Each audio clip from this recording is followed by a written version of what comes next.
چپراسی بیمار پڑ گیا اور اس کی ساری ڈیوٹیاں ہمیں دے دی گئیں۔ ٹیلی فون اور ملاقاتوں کا خیال رکھنا اور اس بیوقوف طوطے کی نگرانی کرنا۔ اس کی بیماری بھی عجیب سی تھی، صبح کہتا ہے نمونیا ہو گیا، شام کو کہتا ہے نہیں سرسام تھا، کبھی کہتا ہے پلاؤ کتا کاٹ گیا۔ اسے ثابت کرنے کے لیے اس نے کتے کے بھونکنے کی نقل بھی اتاری۔ پھر رستم نے اسے بتایا کہ اس مرض میں مریض مر جاتا ہے لیکن بھونکتا ہرگز نہیں۔ چنانچہ اس نے مرض فوراً بدل لیا۔ یہ مرض تپِ داغ، ملیریا، خون کے دباؤ، زکام وغیرہ سے ہوتا ہوا آسیب پر آ کر رکا۔ آخر میں اس نے فیصلہ کر لیا کہ اس پر کسی بھوت کا سایہ ہے۔ شام کو ہم باورچی خانے میں بیٹھے تھے، باورچی کھانا بنا رہا تھا، رستم پاس بیٹھا تھا، بھوتوں کے قصے ہو رہے تھے۔ رات کو تم سوتے ہوئے شور مچا رہے تھے، میں نے روفی سے کہا۔ میں نے بھونکتے ہوئے کتوں کو رات بھر دیکھا، تم نے وہ شور سنا ہوگا۔ بھوت تو میں نے پچھلے سال دیکھا تھا، پچھلے سال، باورچی بولا۔ کیسا تھا؟ ایک بہت بڑے گدھے جیسا۔ تم اپنے سائے سے ڈر گئے ہوگے، رستم نے بتایا۔ نہیں، سچ مچ کا بھوت تھا، اس نے میرا پیچھا کیا، میں نے بھاگ کر دروازہ بند کر لیا مگر بھوت دیوار میں سے نکل آیا۔ پھر تم نے کیا کیا؟ میں دوسری دیوار میں سے باہر نکل گیا۔ کیا ہانک رہے ہو، رستم بولا۔ ایسا کیسے ہو سکتا ہے؟ ایسا ہوا تھا، پر میں اس وقت خواب دیکھ رہا تھا، یہ خواب سنا رہا ہوں۔ میں اپنی آپ بیتی سناتا ہوں، رستم کہنے لگا۔ میں ان دنوں اپنے کھیت میں کام کیا کرتا تھا۔ کھیت کے راستے میں قبرستان بھی پڑتا تھا اور شمشان بھی۔ ایک دفعہ کیا ہوا، میں رات کو کھیت میں پانی لگانے جا رہا تھا کہ شمشان سے میرے پیچھے ایک بھوت ہو لیا۔ دیکھنے میں وہ بالکل انسانی روپ میں تھا، اس نے مجھے کچھ نہیں کہا، بس میری نقل۔ پیر وہاں رہتے تھے، میں اگلے روز ان کے پاس گیا۔ انہوں نے پہلے تو ایک تعویذ لکھا، پھر کچھ سوچ کے بولے تم اس مردود سے کوئی کام کیوں نہیں لیتے؟ چنانچہ ان کی ہدایت کے مطابق میں اگلے روز 2 ہل اور 2 بیل فالتو لے گیا۔ رات کو وہ آیا، میں نے اپنا ہل اٹھایا، بیل جوتے، اس نے فوراً دوسرا ہل لیا اور بیل جوت لیے۔ میں نے ہل چلانا شروع کیا، اس نے بھی یہی کیا۔ غرض ہے کہ رات بھر ہم دونوں نے خوب ہل چلایا۔ الگ صبح وہ واپس چلا گیا۔ اس کے بعد میں نے اس سے ہل چلوایا، فصل کٹوائی، اناج نکلوایا، بوریوں میں بند کروایا۔ پھر اچانک نہ جانے اسے کیا ہوا، شاید کسی اور بھوت نے اسے پٹی پڑھا دی یا کچھ اور وجہ تھی، اس کے تیور بدل گئے۔ وہ میری طرف گھور گھور کر دیکھتا، باورچی نے بتایا۔ جہاں میں پہلے ملازم تھا وہاں حویلی میں ایک بھوت رہتا تھا، مگر اسے کوئی ڈرتا ہی نہیں تھا۔ بچے تک اس کا مذاق اڑاتے تھے۔ جب وہ ڈرانے کی کوشش کرتا تو اسے جھڑک دیا جاتا کہ کیوں بیکار شور مچا رہے ہو، ناحق اپنا بھی وقت ضائع کر رہے ہو اور ہمارا بھی۔ کبھی کبھی اسے چائے کی دعوت دی جاتی۔ بھوت رات گئے میرے پاس آتا اور میں اس کی درگت پر 8 آنسو رویا کرتا۔ سب سے زیادہ غم اسے اس بات کا تھا کہ قاعدے کی روح سے سب کو اس سے ڈرنا چاہیے، اور یہ کہ بحیثیت ایک بھوت کے اسے نہایت ظالم اور سخت دل ہونا چاہیے تھا۔ اس نے کئی مرتبہ خودکشی کی کوشش بھی کی۔ آخر میں نے ایک روز سنا کہ بیچارہ کہیں شرم سے سمندر میں ڈوب کے مر گیا۔ ایک بھوت ہمارے چپراسی پر بھی تو سوار ہے۔ یہ فرضی بیماری ہے، رستم بولا۔ اس کا مرض فرضی ہے، اس لیے علاج بھی فرضی ہونا چاہیے۔ جب سب چلے جاتے ہیں تو یہ بالکل تندرست ہو جاتا ہے، ساری دوائیاں کہیں ادھر ادھر پھینک دیتا ہے اور الگ صبح اٹھ کر ورزش کرتا ہے تاکہ سارا دن لیٹے رہنے سے کہیں صحت خراب نہ ہو جائے۔ تو کیا یہ جھوٹ بولتا ہے؟ ہم حیران رہ گئے۔ بالکل لڑکو، دنیا میں جھوٹ ایک نہایت اہم چیز ہے، اس کے بغیر گزارا مشکل ہے۔ اب تم جھوٹ بولتے ہو تو تمہیں تھوڑا افسوس ہوتا ہے، آہستہ آہستہ یہ افسوس غائب ہو جائے گا اور تم بے دھڑک کھلم کھلا جھوٹ بولا کرو گے۔ صبح سے جو جھوٹ بولنا شروع کرو گے تو شام تک سراسر جھوٹ بولو گے، حیوانوں سے جھوٹ بولو گے، انسانوں سے جھوٹ بولو گے، یہاں تک خدا سے بھی جھوٹ بولنے کی کوشش کرو گے۔ کچھ دیر میں ڈاکٹر صاحب کی کار آ گئی، وہ مریض دیکھنے آئے تھے۔ ہم نے تہیہ کر لیا کہ اب اس مریض کو شفا دلا کر ہی چھوڑیں گے۔ ہم نے ڈاکٹر صاحب کو سلام کیا۔ روفی بولے، جناب مریض کی طبیعت اس قدر خراب ہے کہ وہ آپ سے ملنا نہیں چاہتا۔ آج تمہارا ٹیمپریچر کتنا تھا؟ ڈاکٹر نے مریض سے پوچھا۔ 108 کے قریب تھا۔ اس قدر زیادہ؟ کہیں تم نے تھرمامیٹر سے چائے میں شکر تو نہیں ہلائی تھی؟ روفی بولا۔ تم نے ہدایت کے مطابق دوائی پی تھی؟ ڈاکٹر صاحب نے سوال کیا۔ جناب اس بوتل پر لکھی ہوئی ہدایت پہ عمل کیا ہے کہ کارک کو مضبوطی سے بند رکھو۔ جب ڈاکٹر صاحب نسخہ لکھ رہے تھے تو روفی بڑی سنجیدگی سے منہ بنا کر کہنے لگا، جناب اگر فرصت ہو تو مجھے بھی ملاحظہ فرمائیے، میں تندرست رہتا ہوں، آج تک بیمار نہیں ہوا، یہاں تک کہ مجھے معمولی سا نزلہ زکام بھی نہیں ہوتا۔ بعض اوقات تو میں بہت ڈرتا ہوں کہ میرے نظام میں کوئی خرابی تو نہیں۔ ہم علیہ صبح اٹھے، کھڑکی سے جھانک کر دیکھتے ہیں تو مریض صاحب کمرے میں ورزش کر رہے ہیں، چھلانگیں لگائی جا رہی ہیں، ڈنڈ پیلے جا رہے ہیں۔ ہم نے اندر جا کر ان سے صاف صاف کہہ دیا کہ مولانا یا تو آج صبح سے اپنا ٹیلی فون اور وہ نالائق طوطا ملاقاتوں کو سنبھال لو، ورنہ ہم سب کہہ دیں گے۔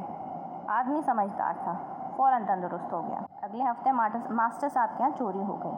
ان کا کنبا چند دنوں سے کہیں گیا ہوا تھا۔ اس رات وہ خود بھی کہیں مدعو تھے، گھر خالی تھا۔ موقع پا کر ان دونوں نے مشورہ کیا، ماسٹر صاحب سے بالکل تھانے دارانہ انداز میں سوال پوچھے، پاؤں کے نشان چیک کیے، مکان کو ادھر ادھر سے سونگھا۔ نتیجہ یہ نکلا کہ ایک سیاہ رنگ کی بلی جو برآمدے میں بندھی ہوئی تھی پکڑ لی گئی۔ یہ بلی واقعے پہ موجود تھی، اس نے چور کو دیکھا تھا۔ بلیاں سمجھدار ہوتی ہیں، ان کی آنکھیں رات میں چمکتی بھی ہیں، وہ اندھیرے میں بخوبی دیکھ سکتی ہوں گی۔ یہ چور کو پہچان سکتی ہے۔ اگر اس نے چور کو دیکھا ہے تو غرائے گی، پنجہ مارے گی یا کسی اور طرح خفی کا اظہار کرے گی۔ ہم اسے آس پاس سڑکوں پر لیے پھریں گے، چور بھی نزدیک ہی رہتا ہوگا، یہ کسی بھیدی کا ہی کام تھا۔ شام کو ہم جھیل کے کنارے بیٹھے مچھلیاں پکڑ رہے تھے۔ دراصل ہم نے کانٹوں میں مچھلیاں پہلے سے لگائی ہوئی تھیں، پانی میں ڈور تھی اور ڈور کے سرے پر مچھلی۔ یہ رستم کے لیے کیا تھا، آج اسے مچھلیاں پکڑ کر دکھائیں گے۔ جب وہ ہمیں لینے آیا تو چوری کی باتیں شروع ہو گئیں۔ ہمارا خیال تھا کہ لوگ محض دوسروں کو پریشان کرنے کے لیے چوری کرتے ہیں اور یہ ایک قسم کا مذاق ہے۔ وہ ہمیں بتانے لگا کہ لوگ اس لیے چوری نہیں کرتے بلکہ دوسروں کی چیزوں پر قبضہ جمانے کے لیے کرتے ہیں، پھر ان چیزوں کو کبھی کوئی واپس نہیں لوٹاتا، اور یہ انسان کی ہوس ہے جو اسے چوری کے لیے اکساتی ہے۔ کئی لوگ بڑی بڑی چوریاں بھی کرتے ہیں، انسانوں کو چرا لیتے ہیں، زمین کے بڑے بڑے خطوں بر اعظموں کو چرا لیتے ہیں۔ اتنے میں سڑک سے آواز آئی۔ یہ آواز سنی تم نے؟ ہم دونوں چلائے۔ یہ مچھلی تھی۔ میں نے ایک جھٹکے کے ساتھ ڈور کھینچی اور مچھلی باہر نکل آئی۔ روفی نے بھی یہی کیا۔ تم دیکھتے جاؤ، تھوڑی دیر میں مچھلیوں کے ڈھیر لگ جائیں گے، تب تو تمہارا شبہ رفع ہو جائے گا، ہم نے کہا۔ پھر ہم دوسرے کنارے کی باتیں کرنے لگے کہ جب کبھی ہم وہاں گئے تو رستم کو بھی ساتھ لے جائیں گے۔ وہ مسکرا کر بولا، لڑکوں، یہ خود فریبی کی نیلی جھیلیں اور دوسرے کنارے عمر بھر پیچھا نہیں چھوڑتے۔ ہم زندگی بھر اپنے آپ کو فریب دینے کی کوشش میں رہتے ہیں، یہ یقین دلانے کی کوشش میں کہ جو چیزیں یہاں نہیں ہیں وہ یہاں ہیں۔ آج تم نے 2 مری ہوئی مچھلیاں اپنے کانٹوں میں اس لیے لگائی تھیں کہ تمہیں اب تک یقین ہے کہ دنیا جھوٹی ہے اور تمہارا تصور سچا ہے۔ دوسرے کنارے کے متعلق تم نے کیسے سہانے خیالات دل میں بسا رکھے ہیں۔ میں وہاں کئی مرتبہ گیا ہوں، وہ کنارہ بالکل ویران ہے، اس کنارے سے کہیں برا ہے۔ میری مانو تو تم کبھی اس طرف مت جانا، ورنہ تمہیں افسوس ہوگا۔ وہ دوسرا کنارہ بس دور سے ہی اچھا لگتا ہے۔ باری باری ہماری بلی پر ڈیوٹی لگتی۔ رات کو میری ڈیوٹی تھی، صبح اٹھ کر دیکھتا ہوں تو بلی غائب ہے۔ بہتریا ڈھونڈا پر نہ ملی، روفی سو رہے تھے۔ میں باہر بھاگا کہ کہیں ایسی ہی کالی بلی مل جائے تو پکڑ لاؤں۔ یوں تو بلیاں ہمارے یہاں بھی بہت سی تھیں، لیکن ان میں سے سیاہ ایک بھی نہیں تھی۔ میں دعا مانگ رہا تھا، یا الہی کہیں سے ایک سیاہ بلی بھیج۔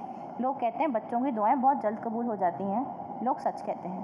میں نے سڑک پر ایک آدمی دیکھا جس کے ہاتھ میں ایک تھیلا تھا اور تھیلے میں میاؤں میاؤں ہو رہی تھی۔ اس سے پوچھا، اس میں کوئی 15-16 بلیاں بند ہیں؟ اس سے پوچھا تو بولا، اس میں کوئی 15-16 بلیاں بند ہیں، میں ان سے تنگ آ چکا ہوں، انہیں کہیں دور چھوڑنے جا رہا ہوں۔ میں نے اس سے کہا کہ اگر وہ ایک سیاہ بلی مجھے نکال کے دے تو میں اس کا عمر سر احسان نہ بھولوں گا۔ اس نے اپنے تھیلے میں ہاتھ ڈالا، پہلی بلی سفید تھی، اسے واپس بند کر دیا۔ دوسری چتکبری نکلی، تیسری بھوری، چوتھی بادامی۔ ادھر میرا برا حال تھا، کسی کالی بلی کی دیدار کے لیے آنکھیں بےتاب ہو رہی تھیں۔ خدا خدا کر کے سیاہ بلی نکلی اور میں لے کر بھاگا۔ روفی کے جاگنے سے پہلے سیاہ بلی وہاں بندھی ہوئی تھی۔ یہ بلی 2-3 دن میں کتنی موٹی ہو گئی ہے، وہ بولے۔ واقعی یہ نئی بلی گزشتہ بلی سے بڑی تھی۔ تیسری رات یہ بلی بھی بھاگ گئی۔ بدقسمتی سے اس رات بھی میری ڈیوٹی تھی۔ میں بڑا گھبرایا، اگر روفی کو پتہ چل گیا تو جان کھا جائیں گے۔ مجھے صبح تک نیند نہ آئی۔ صبح پڑوس میں گیا، ان کے ہاں ایک سیاہ بلی رہتی تھی، ان سے ادھار مانگی۔ پہلے تو معتجب ہوئے، غالباً پہلی مرتبہ کوئی بلی ادھار مانگنے آیا تھا۔ اس پر انہوں نے اس شرط پر بلی دی کہ میں تیسرے دن واپس لوٹا دوں گا۔ ساتھ ہی اس کے ناشتے، لنچ اور ڈنر کے متعلق ہدایتیں کی گئیں کہ نازم و نیم میں پلی ہوئی دبلی نہ ہو جائے۔ یہ بلی بہت موٹی تھی۔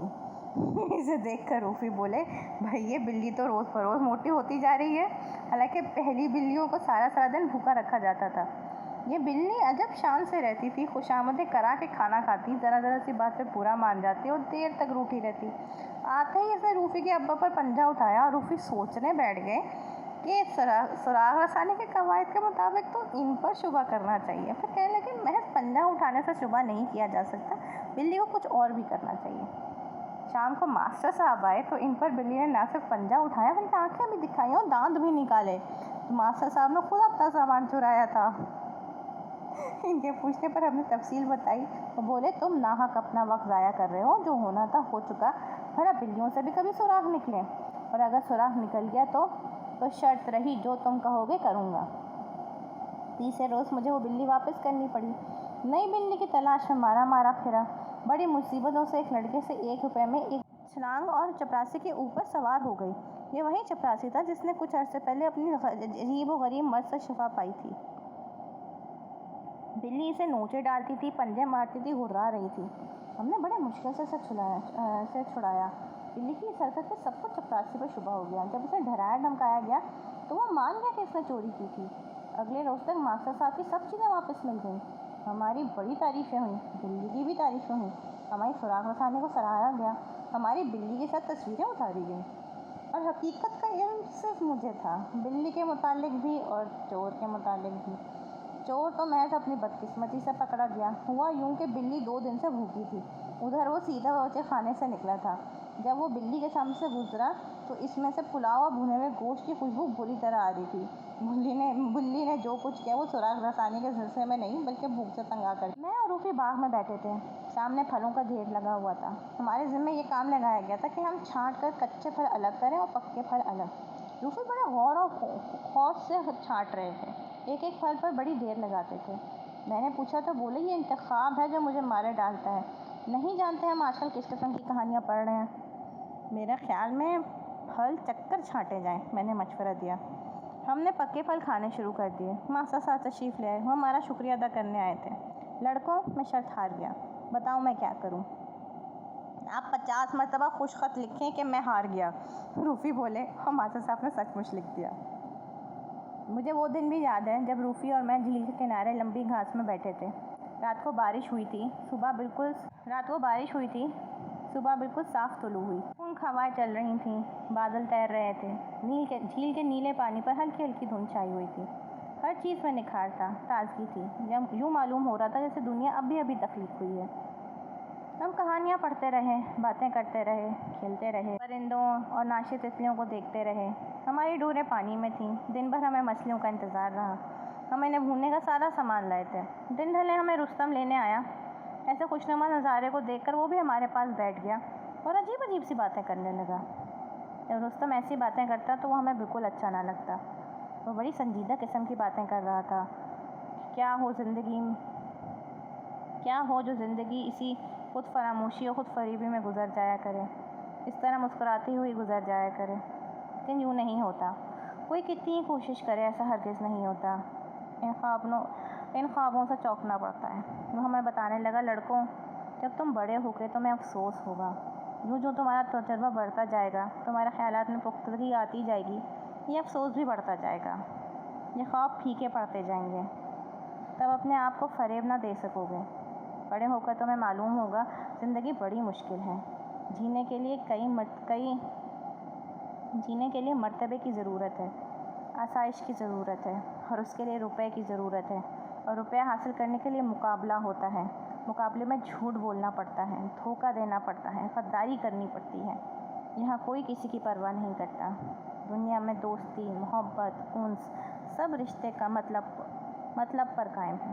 محبت آمیز باتوں، مسکراہٹوں، مہربانیوں، شفقتوں، اس سب کی تہ میں کوئی غرض پوشیدہ ہے۔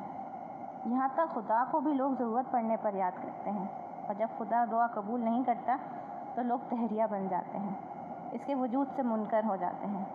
اور دنیا کو تم کبھی خوش نہیں رکھ سکتے۔ اگر تم سودالا ہوئے تو لوگ تم پر ہنسیں گے، تمہارا مذاق اڑائیں گے۔ اگر عقل مند ہوئے تو حسد کریں گے۔ اگر الگ تھلگ رہیں تو تمہیں چڑچڑا اور مکار گردانا جائے گا۔ اگر ہر ایک سے گھل مل کر رہیں تو تمہیں خوشامدی سمجھا جائے گا۔ اگر سوچ سمجھ کر دولت خرچ کی تو تمہیں پست خیال اور کنجوس کہیں گے، اور اگر فراخ دل ہوئے تو بیوقوف اور فضول خرچ۔ عمر بھر تمہیں کوئی نہیں سمجھے گا، نہ سمجھنے کی کوشش کرے گا۔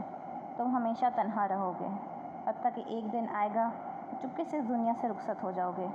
یہاں سے جاتے وقت تم متحیر ہوگے کہ یہ تماشا کیا تھا، اس تماشے کی ضرورت کیا تھی، یہ سب کچھ کس قدر بے معنی اور بے سود تھا۔ سورج غروب ہو رہا تھا۔ یکایک دوسرا کنارہ جگمگا اٹھا۔ وہاں بادل کے ٹکڑوں اور دھند نے ایسا رنگین اور خوشنما محل بنا دیا کہ ہماری آنکھیں کھلی کی کھلی رہ گئیں۔